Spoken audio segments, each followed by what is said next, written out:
Hello everyone. In today's video, we're going to discuss about independent India and its development and progress during the pre-liberalization era, that is between 1947 and 1991, and during the post-liberalization era, that is between 1991 till date, with a specific attention to the facts and impetus given by the government to various sectors such as education, healthcare, industrialization, agriculture. Along with these topics, we would also discuss a few electoral reforms and their implications. All that with Dr. Jayaprakash Narayan Garu, who is with us today. Hello, sir. Hello, Sandeep. Sir, I have got a lot of questions for you. Fire away. I'm sure this would be a great learning session, not only for me, but also to all the viewers who are extremely enticed to watch this particular podcast. Let me be truthful, Sandeep. I don't think anybody, much less I, have any profound answers, but we have to explore them and honestly introspect, learn from the past, both successes and failures, and figure out what is the best course of action now. So in that spirit, let us discuss. Sure, sir. Absolutely. So you were one of the few persons who were born in the 1950s, educated in a village, went to a government school, went on to become an IAS officer, did your MBBS.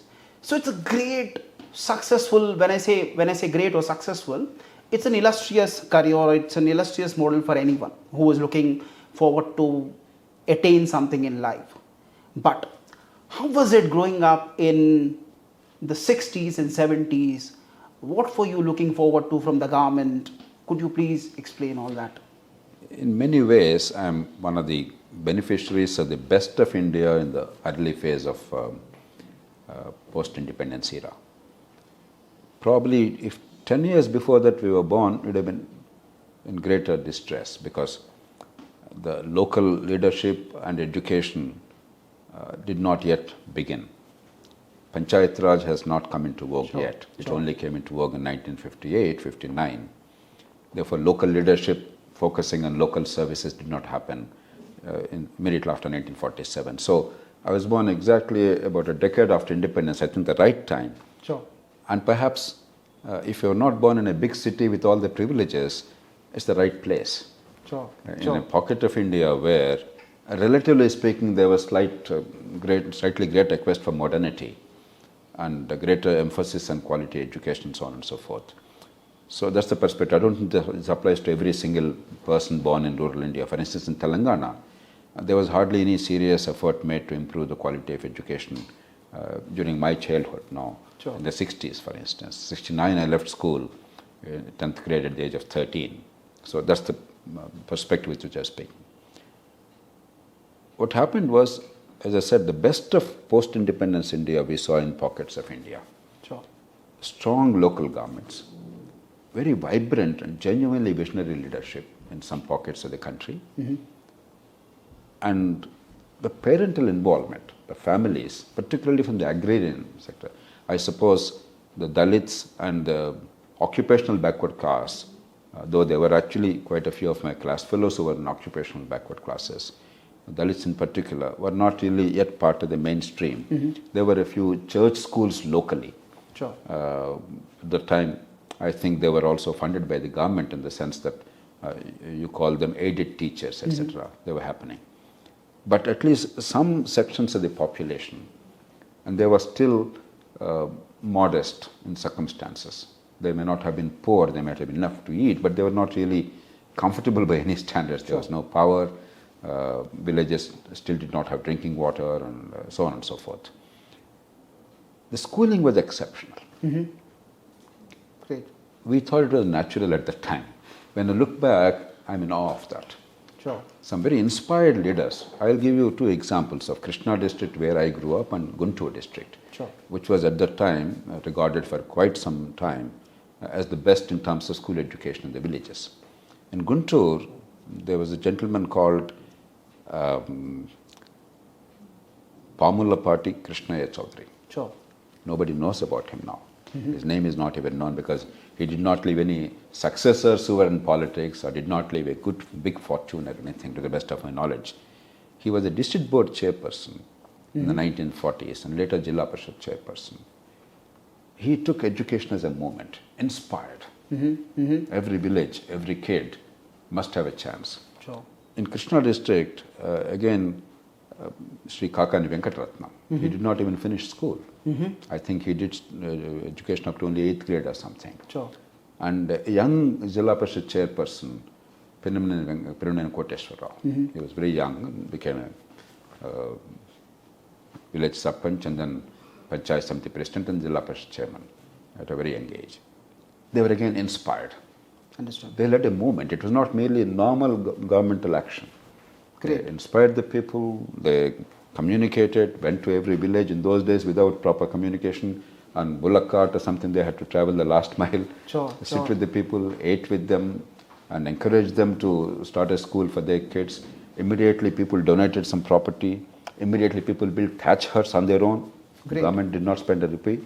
And the moment these two are available, some land and thatched huts, then the Jilla Parishad sanctioned a school from the next academic year, immediately posted some teachers. That's how the school started.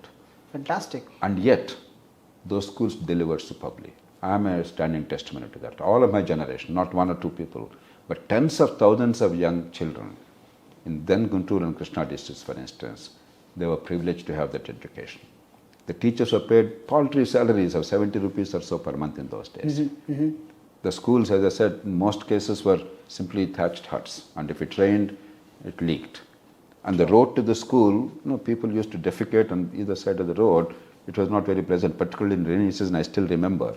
I get nightmares when I think of it. Doesn't matter. Great. Yeah. All these are externalities, but there was education.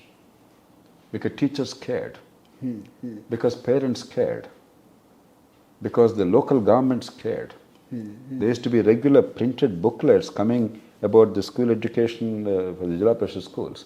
There were regular examinations with printed question papers coming from district headquarters. 6 examinations in a year. There used to be regular inspections by the district education officer and his staff or the Parishad education officer and the Jilla Parishad. All these were real. I have seen them. So the system was pretty genuine and very genuine. Yeah, and it was actually working. Yeah. And what was our exposure to the world? Practically nothing. There used to be maybe one newspaper coming to the village, and I don't think I knew anything more than the chief minister's name and education minister's name, but otherwise, beyond the name, we didn't know anything about anything. But there was real education. Sure. And there was real inspiration in the midst of enormous amount of adversity. And we killed it later. One of the tragedies of India is what was possible with very limited resources, but with very inspired local governments and empowerment of local governments, we destroyed it eventually. Actually, that's my follow-up question, sir. In fact, the education institutes that were set up during the pre-liberalization era, it could be the IIMs or the IITs in India, and also quite a few research organizations such as ISRO and say AIMS as well, right? These were all set up between 1947 to 1990 or 1991. However, to your point, just an add-on question, why didn't the government succeed in establishing any education institution or any other organization that can emulate what they have established between 47 and 91? What could have been the reason? No, if you actually look at school education and college education as two different but interrelated baskets, then I think we get a better understanding. Sure. My sense is first the collapse happened in school education. Sure. 1969, at the age of 13, I left the village to go to Loyola College, Vijayawada, for what we call plus 2 intermediate, Correct. the first batch of intermediate at the time. Earlier we used to have PUC, 1 year pre-university course. After 11 years of schooling, they made later 10 years of schooling and 2 years of pre-university education in the name of intermediate. Within a few years after that, the then state government did something in retrospect terrible. Because of the employee pressure, the teachers' pressure, organized sector pressure, they were not getting very, very poor salaries, and even they were not paid in time. It's a fact. Sure. So the government used to release funds to the local governments. Local governments would then disburse the salaries, there used to be some delays. And naturally, there's some pressure. They could have found better ways of addressing the grievances of teachers. Instead, they did the one thing that was calculated in retrospect to destroy education by destroying accountability. Sure. They provincialized, they called it provincialization, the teachers, by paying the salaries directly from the state treasury. Okay. Now, the moment the paymaster is the state government, even if you are recruited nationally by the Jilla Parishad, Jilla Parishad lost all accountability system. Earlier, they owned the schools, they cared, they built a movement, they inspired the teachers, and there used to be fights and competition about the best teacher, which school should get them. Great. The political pressure was in the form of, so and so is a great math teacher. Our kids want it in my village. Some other village says, no, we want it in our village. Then the politics used to play a role, obviously, whoever is more influential. But influence always was in favor of the students. Sure. To get better education, to get the best headmaster. Sure. So that was the way influence was operating at that time. Because the stakeholders were power wielders. The people with voice, the village leadership, the farmers, people who had some aspirations, the aspiring middle classes, they were the ones who had stakes. Their children were in these schools. They understood the value of education. Absolutely. And oftentimes the parents or the grandparents of the children were either semi-literate or even illiterate. Sure. But they had this aspiration. My child should be educated. Well educated, yeah. Must be, go to big cities, become a great doctor or engineer or lawyer or scientist or anything. So that was aspiration. Sure. That was the dream. Whereas the moment it was provincialized, the local community lost control. Sure. Around the same time, what happened was, there was always this desire then, and there is now, a desperation to make your children proficient in English because of colonial legacy. Correct. And because of the reality of English certainly giving advantages. It's not incredibly important, but somehow it's quite a exaggerated importance in our country. But it's also a fact that familiarity with English language certainly opens some more doors extra. Absolutely. While it doesn't really give any better education. And there was always that desire. As prosperity slightly crept up a little bit. See, India was growing at 1 or 2%, 3%. It was not great, but true. Therefore, slowly the demand for English education, Correct. English as medium of instruction, because government was not supplying it, the supply from the private sector, initially by the mission schools, mostly Christian missionaries, and later on the private sector started coming in with English medium, private schools. Sure. So the people with means and voice and with aspiration for their children, they started sending their children to private schools. Understood. So both things happened around the same period. Okay. The local governments losing control and accountability because of provincialization, Okay. and the people with voice and with power no longer needing the local schools for their children. Sure. It led to a precipitous disaster. Yeah. Understood. Once school education collapsed in the large measure, after all, what is the recruiting ground for higher education? Correct. The school products. Yeah. If the foundations are incredibly weak, we don't have a system of, some kind of bridge courses to see that these kids actually measure up to this standard. Sure. Only the elites in elite institutions, you talked about the IITs and IIMs. Correct. Either the best in a large country who are already filtered, or who had the advantage of parents being educated and giving attention to their children's needs and giving also better opportunity for the kids. Sure. And the kids are naturally much smarter or brighter. A variety of circumstances came in favor. True. But otherwise, the bulk of the students coming out of schools, the quality declined so much that the average university graduation became irrelevant increasingly. Yeah. And universities have collapsed. When I went to college, a BSc was a big thing, a respected thing, a valuable thing. There was real knowledge. A BA was a decent thing, a good thing. My alma mater, regarded at that time as the best college in Andhra Pradesh, combined Andhra Pradesh, Andhra Loyola College, the same Jesuit institution, Madras Loyola, St. Joseph's, Sure. Tiruchi and St. Xavier's and so on and so forth, was the best college. But until recently, when they sort of restructured themselves and made it more market oriented, even in a college like Andhra Loyola, for about 20-30 years, undergraduation became irrelevant. They were just going through the motions. Sure. For fun. So university education collapsed. So these two are inseparable. Understood. Understood. It's not that we are not spending money. We are spending incredibly large amounts of money. Many people think we are not spending enough on education. They are absolutely on the wrong track.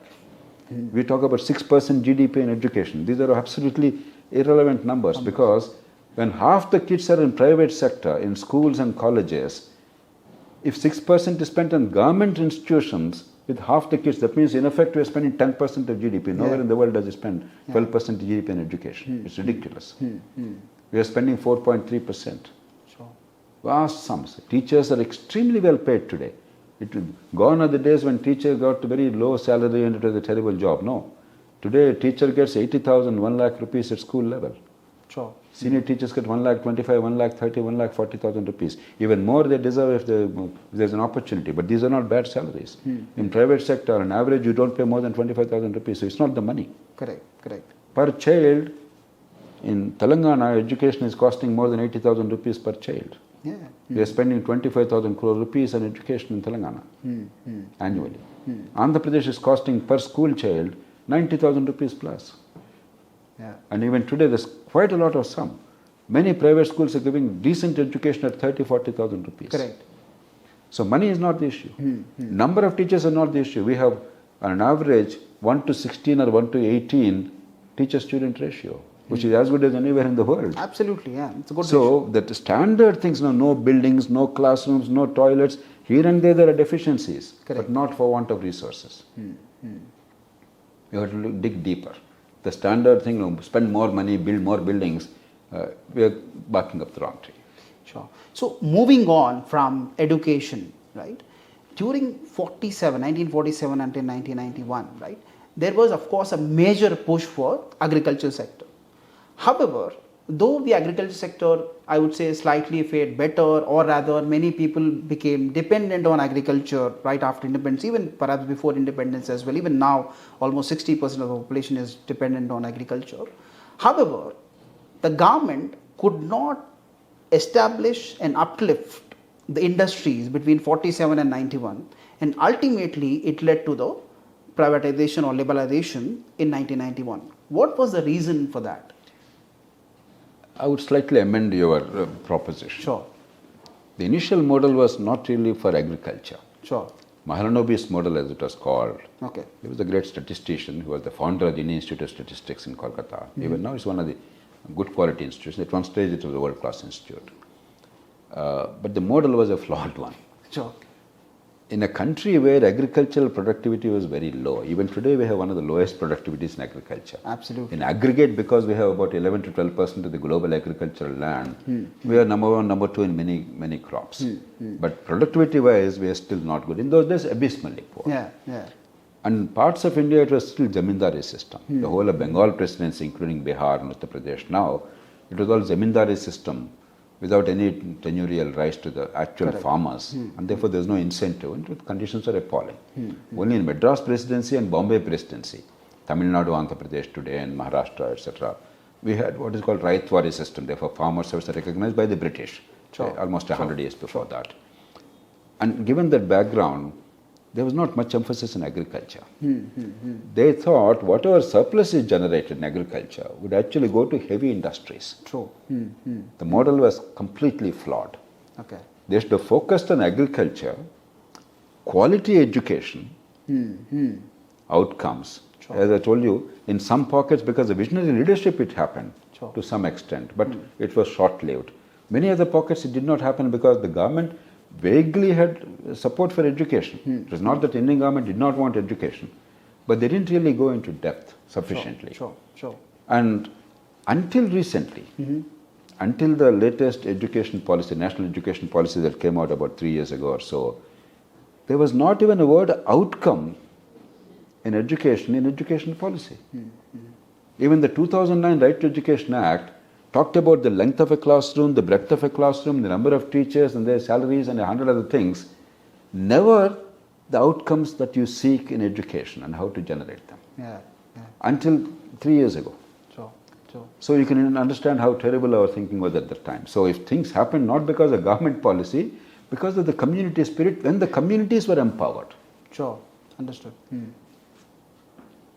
And given that backdrop, what happened was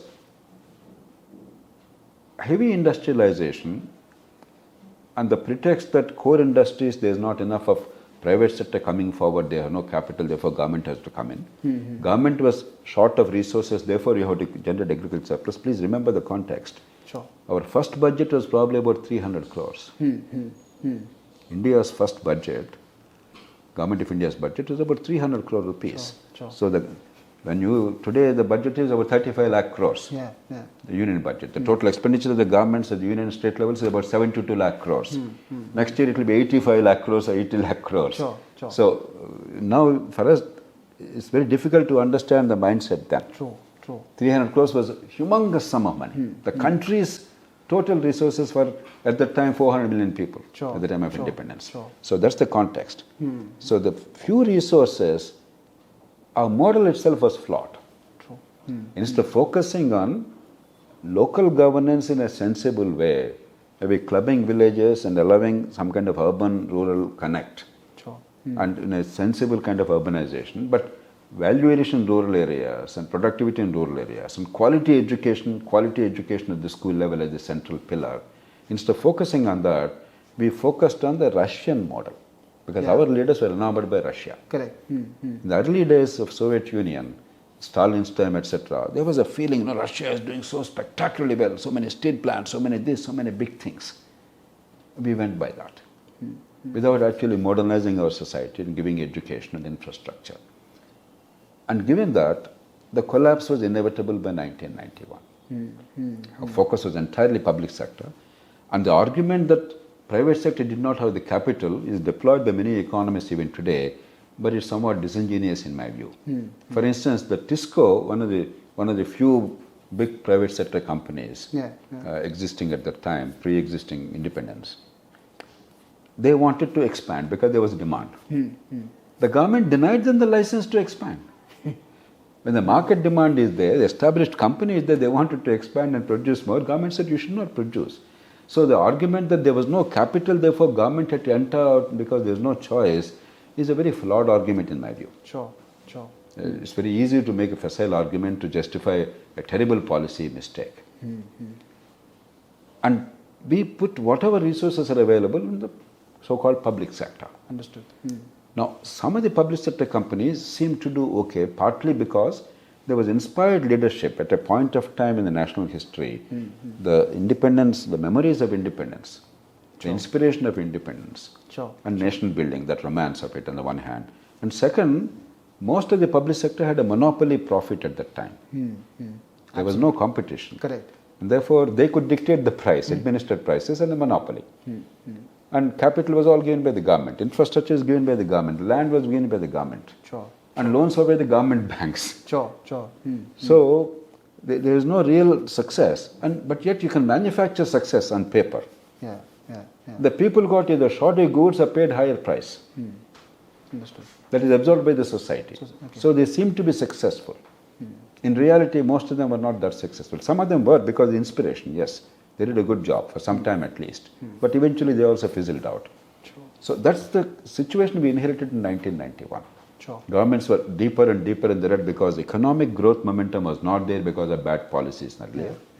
The debt was rising, our debt servicing capacity now became near zero. Our foreign exchange reserves came down to 2 weeks or 3 weeks because we had to import many stuffs, from agricultural stuffs to industrial stuffs. There was no choice, and we have no capacity to produce and export.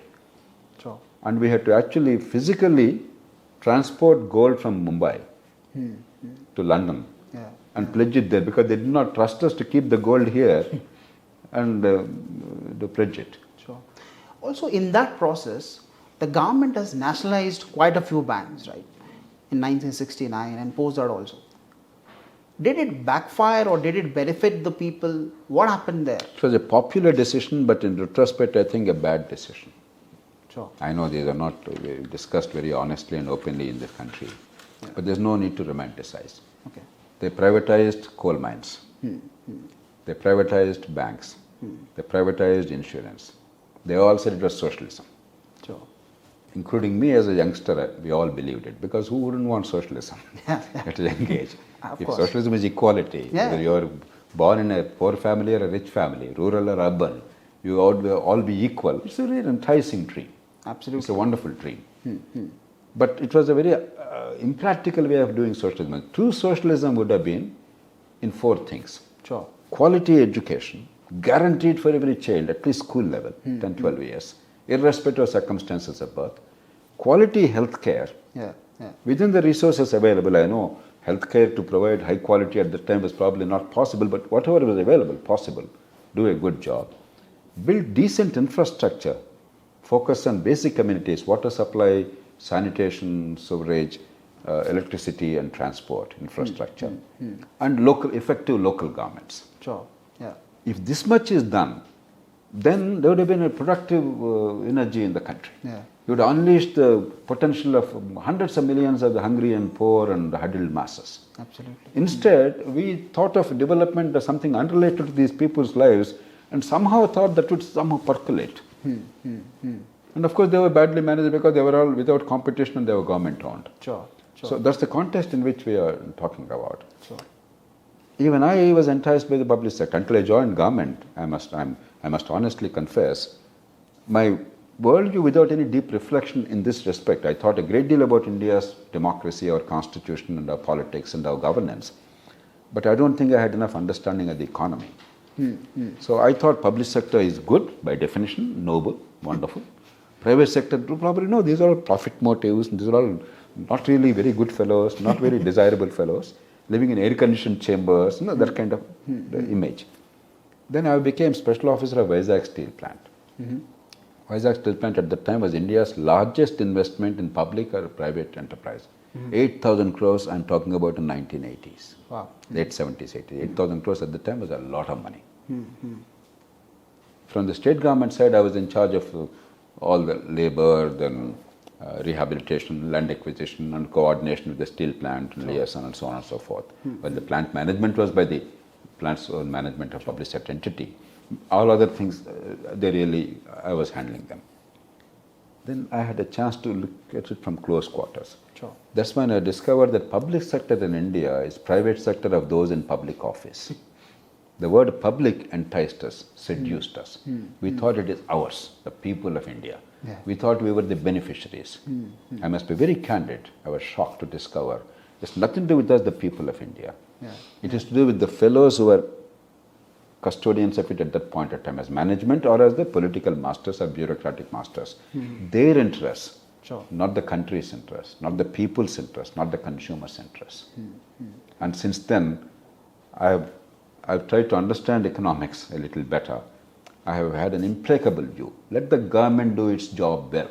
Yeah. Because without government, you cannot have rule of law. You cannot have public order. You cannot have justice. Without government, you cannot have basic amenities, even if you pay for them. Without government involving itself, where is drinking water, where is sewerage, where is stormwater drainage? Without government, even if you pay for them, there can't be a transportation system which is viable, or electricity. Until recently, until about 5-10 years ago, electricity was a great dream for us. Absolutely. In interaction like this, there would have been 10 interruptions because of power failure. Correct. We should be ashamed. Even after 2000, 2010, that the power outage is the normal thing all over the country is a matter of shame. We never thought it so because we never knew anything better. And the little time we had electricity, we were grateful. We thought we should be beholden to them. Sure. These fellows should be ashamed, the bureaucrats and politicians. They made us feel that to get power after paying it for a few hours a day was a great bonanza, a great gift. That's the kind of abject poverty and ignorance they kept us in. So what the government ought to do, they spectacularly failed. Of course, quality education and health care. What others could do much better, they intervened and they messed up. Sure. Very badly. So privatization of banks, ultimately what did it result in? Year after year, massive losses and write-offs because of government intervention, Correct. because of crony capitalism, and the taxpayer, the exchequer, we, you and I, the hard-working taxpayers, through tax money, refurbished that. Even in the last 6-7 years after Modi government came to office, if you remember, 2014, 15, 16, the banks had 14% of non-performing assets. NPAs, 5 to 6 lakh crores of our tax money had to be funded because banks had to write off and clean up the balance sheets. And there are capital adequacy norms. Unless the bank has X amount as capital, which cannot be eroded, True.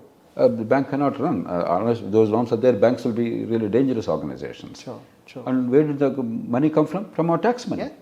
Yeah. Instead of tax money going to improve the quality of life, it went to cover the misdeeds of the politicians and the bureaucrats. Yeah. Yeah. That's what banks have been doing. Sure. And today, look at the banking structure.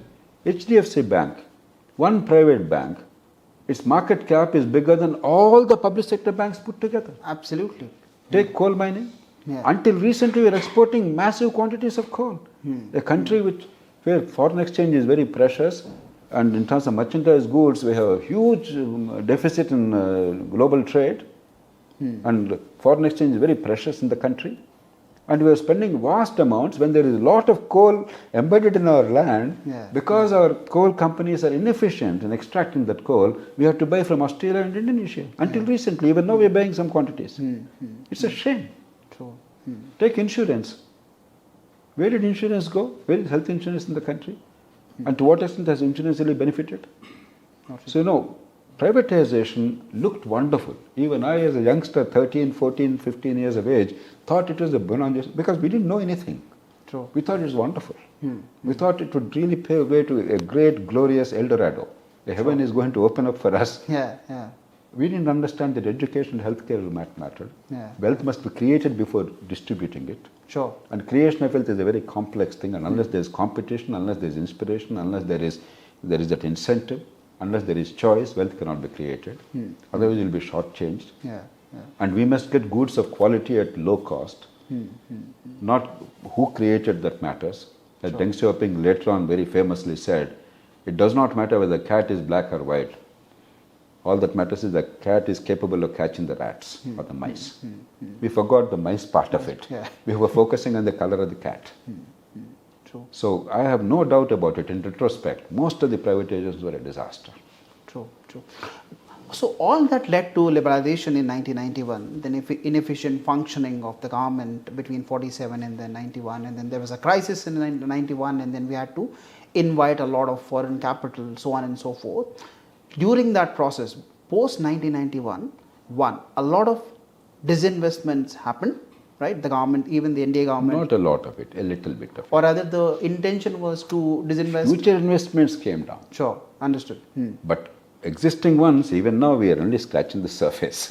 Sure. So then, currently, there is a situation in India where many of the private companies or many of the corporates, right, they are unable to function. When I say unable to function, they are so, or rather extremely dependent on foreign capital to come in and then make them work.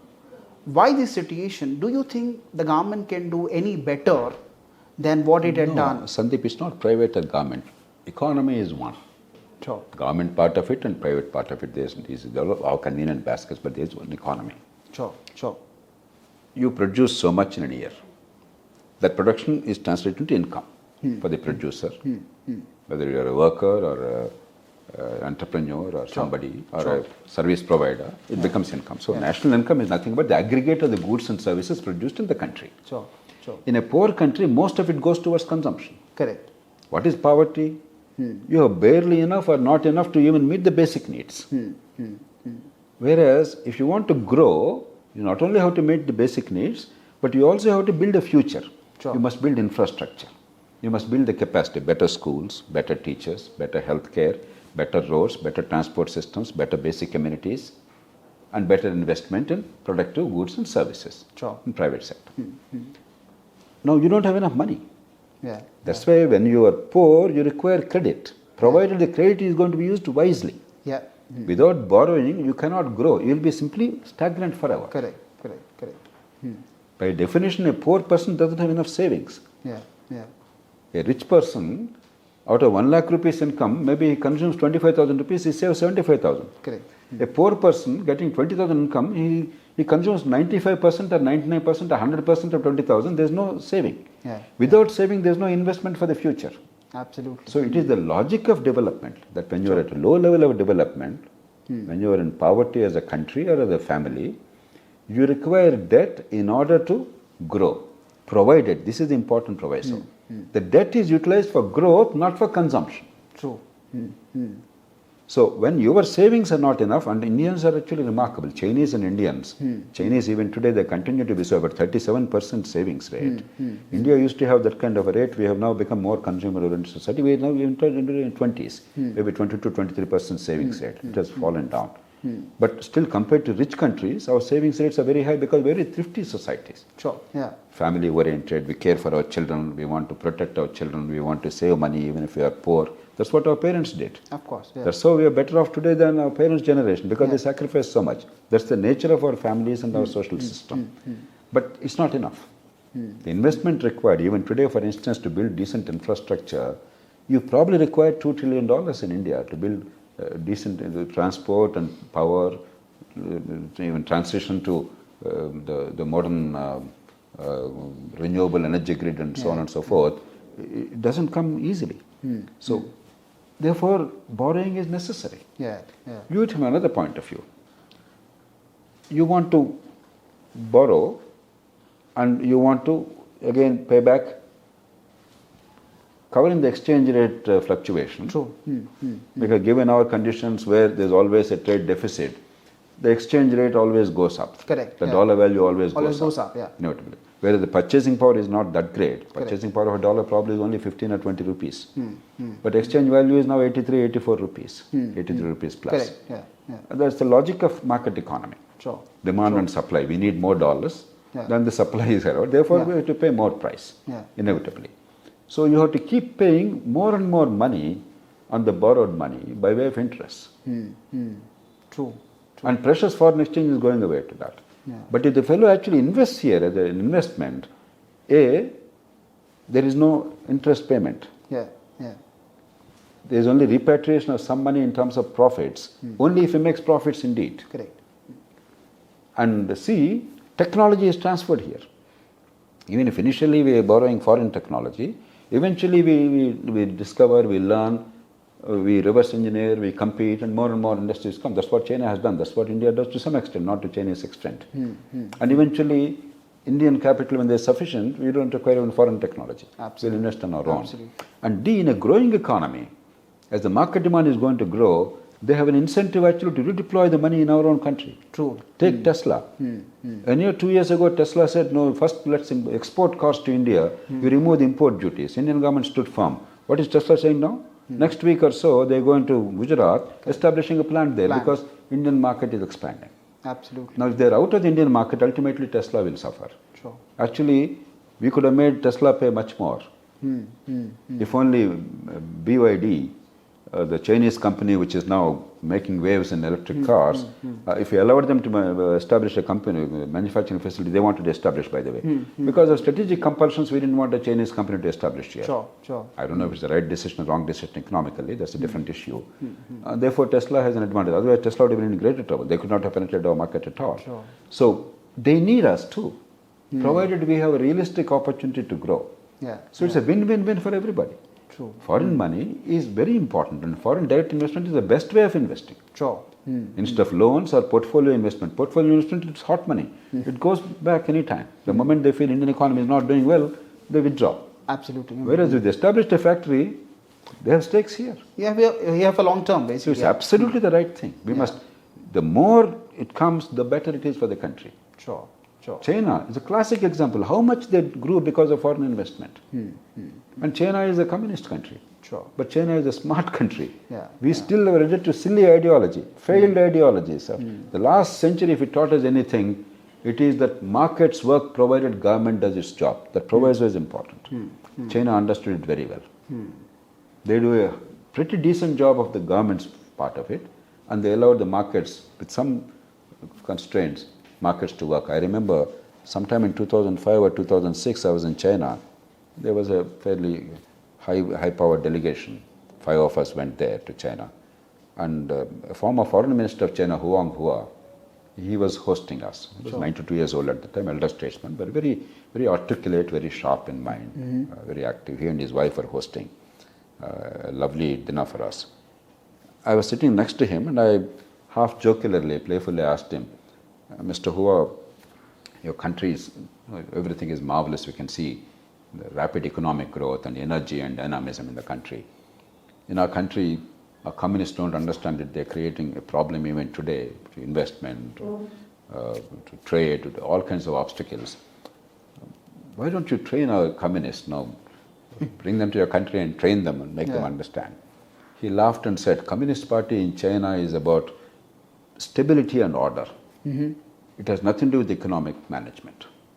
Okay. If your communists don't understand that, it's a tragedy for your country, he said. Sure. So they had the tremendous clarity. Sure. Even today, we are still a little confused. Even despite liberalization post-1991, we have not really gone the whole hog into liberalization. We only did a few things right. License, permit, quota Raj to a large extent was dismantled. We didn't really go for big infrastructure until Vajpayee came along, and until now, Modi government is pursuing it vigorously. We didn't really go in for disinvestment. Actually, as I said before, most public sector still continues in the behemoths. Our banks still are substantially in the government sector. Correct, with all this baggage and losses in the NPAs, country. So we haven't done enough. We have done some things. They've done reasonably well. And let's thank our stars for that. But there's a lot more unfinished agenda compared to, let's say, China. Sure, sure. So, post-liberalization, right, this increased inflow of capital into India has created quite a few corporates in India. It could be TCS, Infosys, and a lot of foreign companies establishing their offices in India, which is great, absolutely wonderful. And they created a lot of employment opportunities. However, it created a new elite section of people called the urban elite population that is completely alienated from, say, governance, or we are not bothered perhaps, which government comes into power or the kind of governance that the government provides or any incentive. We don't want any incentive. We just need perhaps only the infrastructure. So how do you view that? There are two elements to this. I think the issue should be framed slightly differently. Sure. We need these sectors, no question about it. Whatever opportunity is there for us to get employment, to upgrade our skills, add value, create wealth, we must embrace it because we are 1/6 of humanity. Yeah. Now actually more than 1/6. Now I think 18% of humanity. So for us to say, I will only limit myself to this or this is idiocy. We are not in Israel. We are not a tiny Singapore. We require everything and anything. The failure is not so much in creating them. The failure is not doing the other things. We have the world's largest pool of unorganized, low-skilled, low-income workers. Correct. Out of the 54 crore or 540 million workers in India, recent estimates say that about 82% are the unorganized people without a monthly secure wage. Sure. Not only are the wages paltry, productivity low, it's not even secure income. Most of them don't even know where the next meal is going to come from. Sure. Now, we should have focused on labor-intensive industries simultaneously, not exclusively. That's a stupid idea. Simultaneously. Correct. On a large scale. We have continued archaic policies, antediluvian policies in labor market and other areas, and we killed the possibility of the labor-intensive industry growing. Take the garment sector, leather sector, electronics at a small level, toys and other things.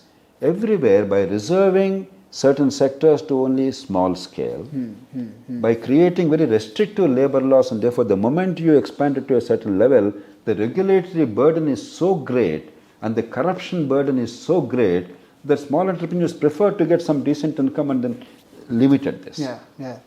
We destroyed our future. I'll give an example. Take cotton. India and China produce roughly equal amount of cotton. Sure. Some years India is number one, some years China is number one. And yet, China is 4 to 5 times India's GDP. Therefore, GDP per capita, same population. Correct. And China is obviously at a much higher level of industrialization. Correct. I mean, their automobiles today, China exports, I think, 12 million automobiles now annually. It's a fantastic number. And China, this BYD company has now become, this year is expected to become the biggest electric car manufacturer. Correct. Overtaking Tesla. I mean, who would have imagined? They're now manufacturing airplanes. Right now they're not able to compete yet, but within the domestic market they're manufacturing whatever they require. But I will not be surprised after 5 years they will compete with Airbus and Boeing. I mean, no other country even imagined that they could build another company equivalent to Airbus and Boeing. Yeah, yeah, great. While doing that, at the high end, they have exported $325 billion worth of garments. What is India's export? $40 billion. Massive difference, yeah. So it is our incapacity to do what is necessary to provide employment for the low-skilled people. It is not emphasis on that, it is lack of emphasis on this. True. There is one company called Brandix in coastal Andhra, Chittapuram. Now Anakapalli district, earlier to Vizag district, I went there. A Sri Lankan group, they started this enterprise, not even Indian. You know, they have 22,000 people employed in that garment making company. Wow. And in every single village, in hundreds of villages surrounding that small town, there is not a single woman who wants to work who is not employed. Wow. It transformed the economy of half a district or more. That is the way forward. We never did it. We only have 1 or 2 Brandixes in the country. I don't even know if there's another Brandix in the country of comparable size. We should have had 2 or 3 per district. True, true. So that is the failure, even today. Because of the orthodoxy. While we liberalized to some extent, we did not really liberalize where it was necessary. Agriculture, we failed to liberalize for a long time. We tried half-heartedly 3-4 years ago. We have seen the consequences. Because in some pockets of India, some farmers were misled. Sure. Well-meaning farmers were misled, and they agitated, and the government withdrew. Nobody in his right mind, with any kind of economic logic, can argue that these farm laws were bad. Yeah. They were extremely good and necessary. They're not sufficient. They're not a panacea. There's no economic logic whatsoever. And yet, has there been one meaningful discussion in the media about the content of the farm laws? It's all about the romance of the protest rather than the content of the farm laws and what benefits, what loses. I am a great friend of the farmers. In the Telugu land and in South India, including Karnataka, I am widely known as a friend of the farmers. I have done so many things to try and make farmers' lives a little better. I have absolutely no hesitation in saying they are extremely sound and necessary laws. We messed up. So our liberalization is hopelessly incomplete. It is not creation of the high-tech enterprises that is a problem. It is not leveraging our opportunities and strengths by liberalizing adequately that is a problem. So a follow-up question here, right? Not adequate labor-intensive industries have been formed, number one, which is an extremely valid point. Do you think because of the government's incapability to increase such industries, right, is the government just washing its hands off by just providing some freebies without developing their lives? Absolutely. That's a reasonable hypothesis. Because instead of, even today, not enough is being done. For instance, take PLI. I support it. Notwithstanding people like Raghuram Rajan, I don't even know what he's trying to say. Sure. We may not be able to match China because China has become such a giant in manufacturing. Probably that will never be repeated in human history. It doesn't mean that we will not do whatever it takes to expand our manufacturing base and employ more and more people in manufacturing. So it's a very silly argument to say India should not focus on manufacturing. We should focus on manufacturing, we should focus on services, we should focus on agro-industries, we should focus on 100 other things, everything. There is no way India can say, no, I don't want this, it's stupid. We are 1.43 billion people. We are 18% of humanity. We have 540 million workers in the country, of whom more than 400 million workers are unorganized, low skills and low wage employment. This is the world's largest unorganized employment force. As anybody who says don't worry about them, somehow we'll create a magic employment without manufacturing is talking, I don't know how. It makes no sense. So we should unquestionably focus on that by simply removing the fetters. The rest of it the market will take care. Government will not create it. And because you're not able to do it, poverty continues. Take Telangana verdict recently. It's actually quite dramatic. Probably first time it happened in India in such a dramatic manner. Every one of the 24 seats in and around Hyderabad city, the former ruling party retained or their allies retained, or BJP won. Congress, the current ruling party, did not win a single seat. All their seats are won only in the rural area. So what is the message? Unquestionably, the last government gave growth. There were a lot of problems. Undoubtedly, there was arrogance. Undoubtedly, there was family rule. Undoubtedly, there was corruption as is endemic in India in politics today and governance. Undoubtedly, there are many things wrong, like they are wrong in many parts of the country, but undoubtedly, there was also growth and infrastructure. But the benefits were felt by the voters of Hyderabad and surrounding areas. True. Even if they did not like a party in power for a variety of reasons, they probably held their noses and voted, because they voted with their economic interest in mind. Yeah. Rural India, or rural Telangana, did not feel the impact of growth. They voted differently. They voted for short-term Benefits. It's not the fault of the people. Yeah. It is a failure of the governing system. If you provided quality education, not merely free education, we talk about free education in India. It's not free education alone, it's quality education, outcomes, so that your child has a chance to compete with a middle class and upper middle class kid tomorrow and have a better life. That's what every parent, every family wants in this country. If you guaranteed quality health care without spending too much money, it's possible in India.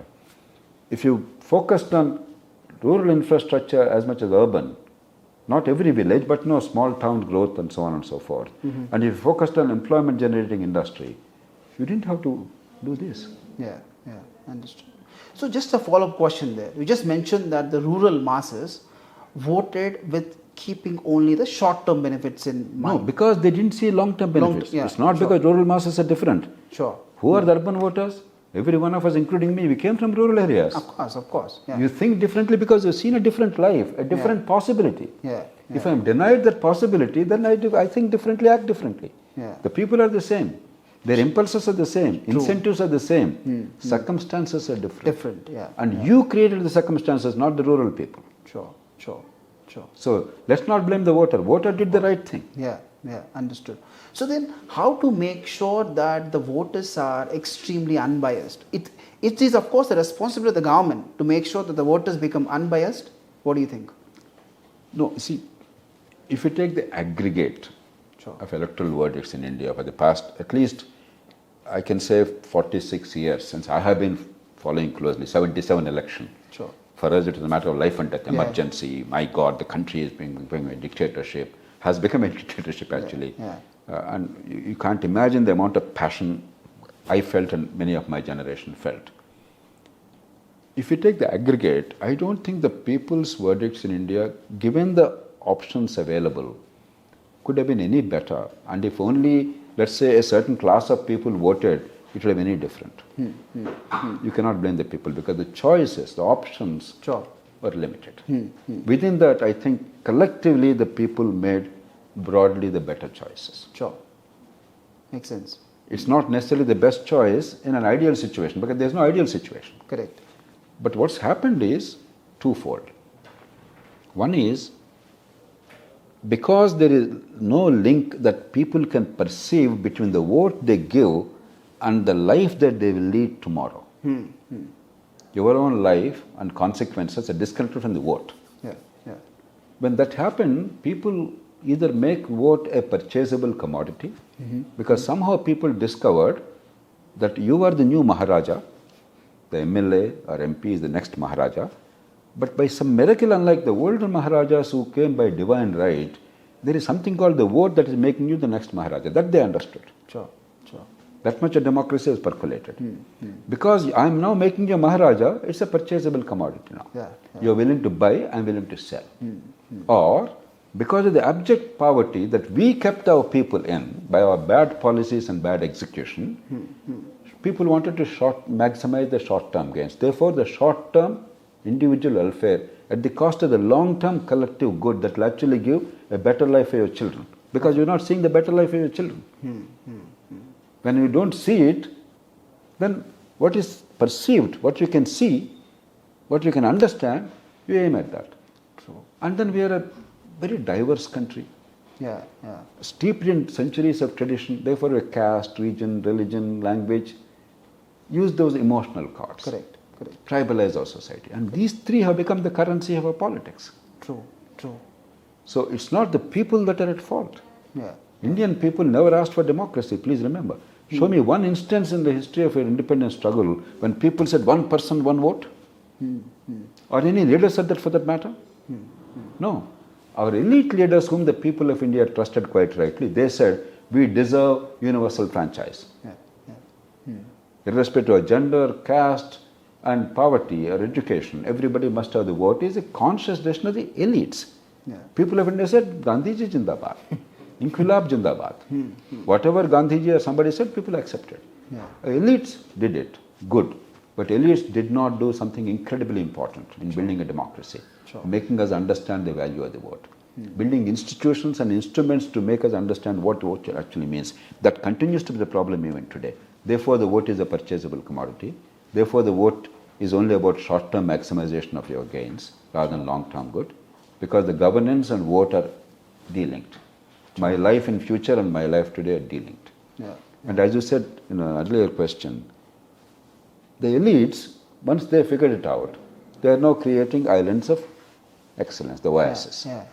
They are, as a friend from Bangalore, incidentally, I think, Rohini Nilakeni, in one beautiful essay, she said, they are seceding from India. You are now creating your own security, your own water supply, your own sewerage, your own electricity, your own something else, your own watch and ward, whatever to the extent possible. Except that no, you can't build your own road to the airport. Exactly. If a helicopter is possible, probably one day we'll do that too. True. Yeah. So we created I can't blame anybody because we do the same thing. Our children increasingly are going to private schools. Correct. We are increasingly going to private hospitals. My daughter is probably one of the last children of a civil servant born in a government hospital. As a principal, I said, but I suppose it's not a particularly wise principle. It may be an idealistic principle. You must be practical in life. Sure. So it's not the fault of these people. Yeah. It is the fault of the governing system in failing to deliver what it ought to deliver. Yeah. We have completely lost focus of the state's primary role. We have taken on ourselves things which are not the state's primary role, at the cost of the primary role of the state. Sure. The collective goods are ignored. Either individual benefits or personal aggrandizement of those in power, they became the dominant impulses in politics. Sure. And we are facing the consequences, and we have to address that. Sure. Moving on to the last section, the electoral reforms. Right now, we spoke about the voters, the voting system, etc. So we would like to touch upon a couple of electoral reforms that could be relevant in a country like India. I would like to know your views. Actually, it's a very nice segue because this understanding of politics and what has gone right and wrong with our democracy should lead to naturally what are the changes required to make it better. Exactly. Otherwise, it can't be isolated. It's contextual in a reform. I'm totally with you. Sure. So, proportional representation. You spoke about this quite a few times in the past. I understand that you are a staunch advocate of that particular reform. So, what do you think? Do you think that would work in India? I am a great pragmatist. Sure. There is no one ideal solution. Sure. There are some broader principles which are universal, but there is no systemic design which is universal. Yeah. It is contextual. Sure. And every design has its strengths and weaknesses. Sure. In a particular context, understanding our situation where we are we going to get the maximum gain or are we going to get maximum problems? Sure. So first I must put this caveat. There is no one shoe fits all solution. Some years ago in 2007, I made a visit to the UK when there was an opportunity, a university invited me. Normally I declined many of those invitations, but at the time I deliberately went because the elections were due in Britain, Parliament elections, House of Commons. Tony Blair, he was the Prime Minister. When Tony Blair came in, it was a revolutionary fervor. He could do no wrong. Then happened in 2003, the Iraq invasion, of which Tony Blair was a very staunch proponent. Along with Blair, along with Bush, Blair believed that they were actually weapons of mass destruction, nuclear weapons with Saddam Hussein. Therefore, there is no other choice. And we all believed because, after all, if the American President and British Prime Minister tell us in the National Security, UN Security Council, we would trust them. Of course. It proved to be a false information. I don't think they lied deliberately, but they certainly were misled and they did not do their due diligence. Therefore, they lost their credibility. And Tony Blair lost credibility, and there were massive demonstrations against Tony Blair in London and in Britain, and much of Europe also against this war, Iraq war. I wanted to understand whether Britain, therefore, in the next election is going to have a hung parliament. Correct. My reading was Tony Blair lost some of his popularity. Therefore, Labour Party may not win a majority, but Conservatives are not strong enough. Therefore, there will be a fractured verdict, hung parliament, in which case, my reading of British politics at that time is Liberal Democrats would force Britain to go for proportional representation. If that was going to happen, I wanted to prepare in India strategically so that we can pave way for such a model for the reasons that I believe is necessary. Now, I discovered that my study there showed me that Tony Blair, while he would lost popularity, still he would win the next election as it happened. He did win the next election comfortably with a comfortable majority. Sure. So that option was not available. While I wanted them to move towards proportional representation for India's sake, so that we can have a debate in this country and do something healthy, if British government or politicians asked me privately whether I would advise them to go for provisional representation, I would have said you're mad people to go for that. Because your system is working. Sure. Politics has 4 functions. 1, political participation of enlightened citizens. For you and me to participate in activity, there is an organizational thing. A political party is the forum. 2, allow the rise of the competent people, public-spirited people, through ethical and rational means. Ethical meaning no corrupt practices, rational meaning sensible policy. Even if I'm not corrupt, if my policy is dangerous for the country, that's no good for the country. Like old pension system articulated by some people, you may be very honest personally. How does it matter if you're destroying India? Correct. So, ethical and rational, both are equally required. Third, provide alternative options. Your party has a vision, this party has a vision. You provide alternatives, clear alternatives to the people. It's not merely competence you're choosing, though that's an important criterion. It's also the competing policies. Sure. Fourth, once we get the people's mandate for your policy perspective, then capacity to deliver. No, these 4 functions by and large are served by British politics. Sure. When they are served very well, it will be stupid to try another system in the hope that something better will emerge. In India, none of the 4 functions is served very well. If you are seen as a threat to the entrenched fellows in the party, they will resist your entry into a party. Whether a constituency fellow who thinks you are a next MLA candidate, therefore you are a nuisance, or a state leader who thinks that you are a big enough fellow, you are competent enough fellow, therefore you threaten him, he would never accept you. We all know what is happening in the country. Two, there is no way ethically and rationally you can rise in politics in India. Even honest people have to resort to dishonest means in order to survive in politics. And if you don't resort to dishonest, irrational things like short-term freebies, etc., or caste, region, religion, there's no realistic hope. Look at the political landscape. Is there a party in India, a recognized party in India, which is able to say, it is not freebies I'm going to give, I'm going to guarantee good quality healthcare, good quality education, I want to guarantee better infrastructure and growth opportunities, and I want to eliminate poverty, but not merely focusing on short-term individual freebies. You cannot say that and win an election. Even if some parties are in favor of fiscal discipline, like for instance BJP, whatever be its faults, is relatively more in favor of fiscal discipline, infrastructure, growth. But BJP cannot afford to say, I will not focus on short-term individual welfare measures, because then you will lose the deposits. In Madhya Pradesh just yesterday, they announced that now Rajasthan, I think, the gas will be 475 rupees. Correct. It's inevitable. There's no point blaming them. Rational policy. And then the other part, without using caste, that is what most parties do, religion, that's what BJP does, can you mobilize the vote today in India? No. So we have a serious challenge. We have a serious problem. The third issue, are these parties genuinely offering alternative visions? To some extent, economic vision, there is now some sharpness. But many other areas, rule of law, local governance, addressing the real challenges of corruption, service delivery, education, healthcare. Where are the policy options in India? And finally, are you able to deliver on the mandate in the large part? So that's the context. Unless these questions are answered truthfully, you can't come up with a solution. Therefore, if money, if short-term incentives, maximization of short-term gains in the form of individual welfare measures at the cost of the long-term public good, and if dividing the society on caste, region, religion have become endemic, Yeah. then we have to look at a system which reduces incentives to go in that direction. Sure. Sure.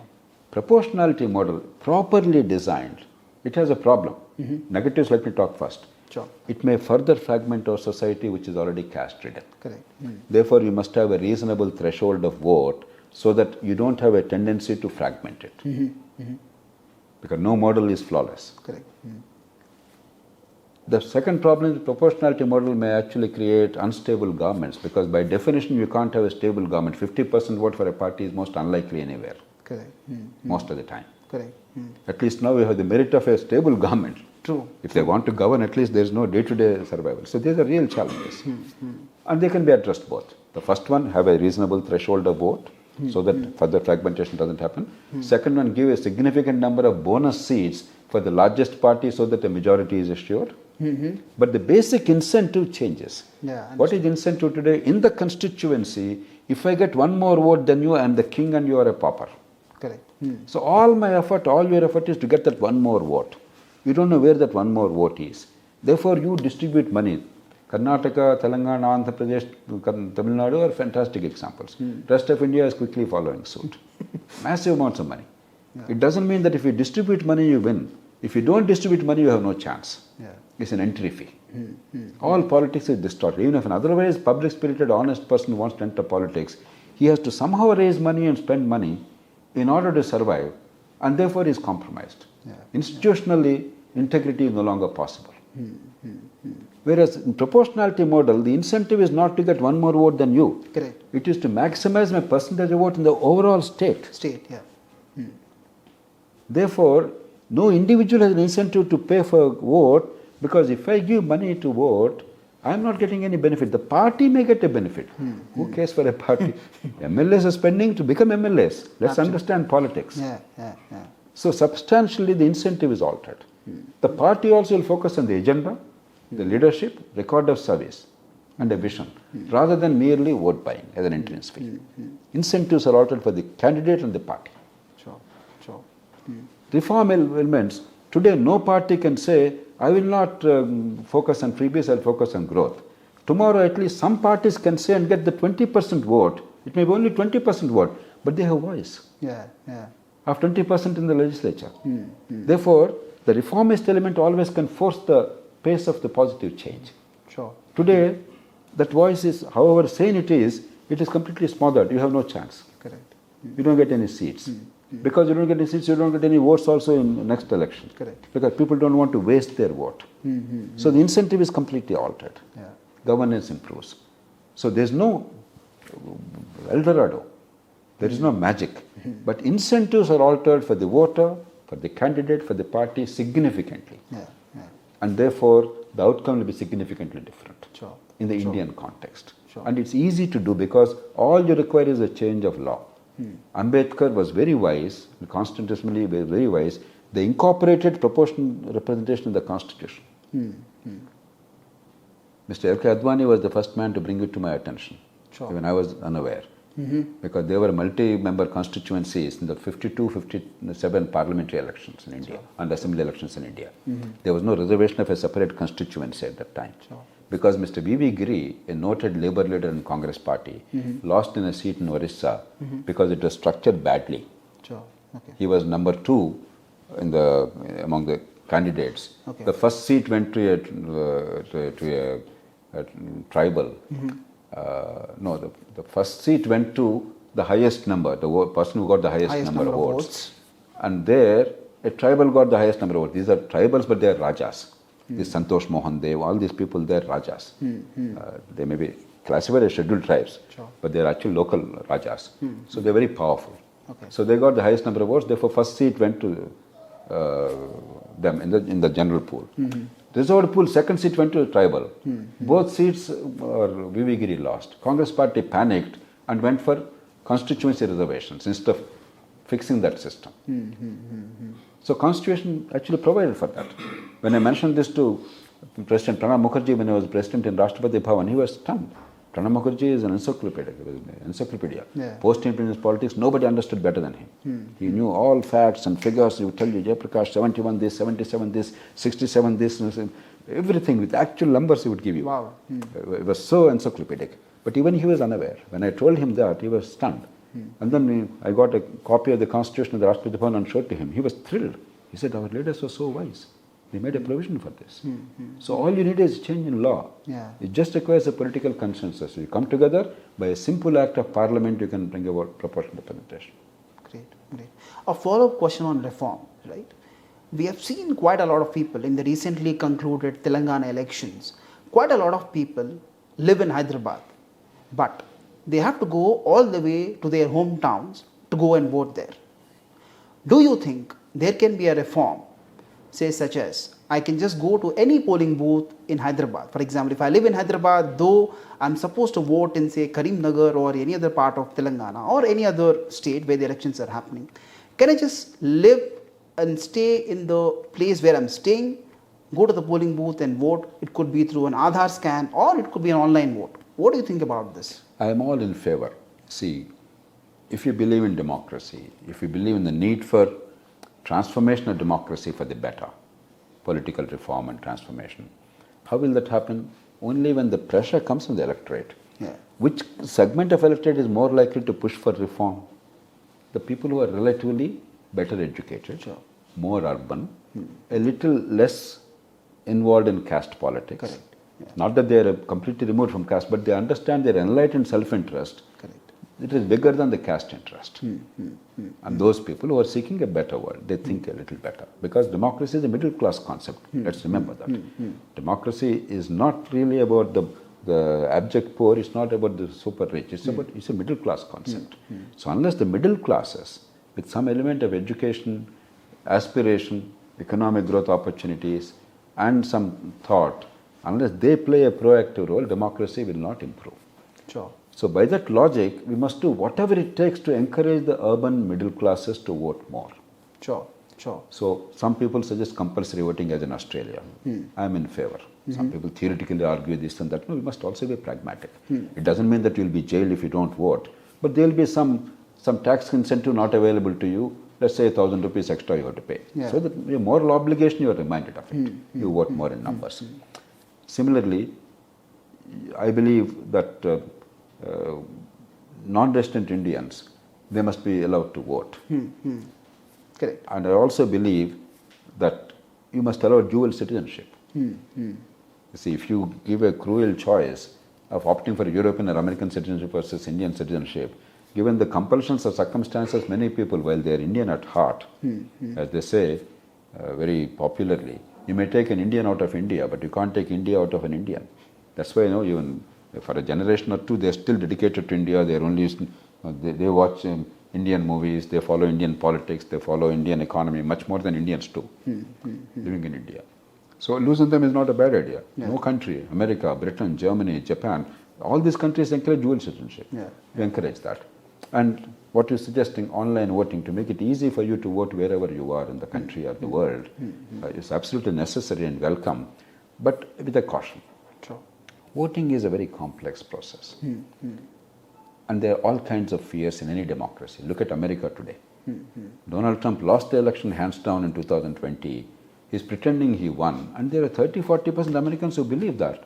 And he may still come back to the White House. Yeah. So if people are in doubt about the electoral process, the integrity of the voting process, a democracy will be derailed.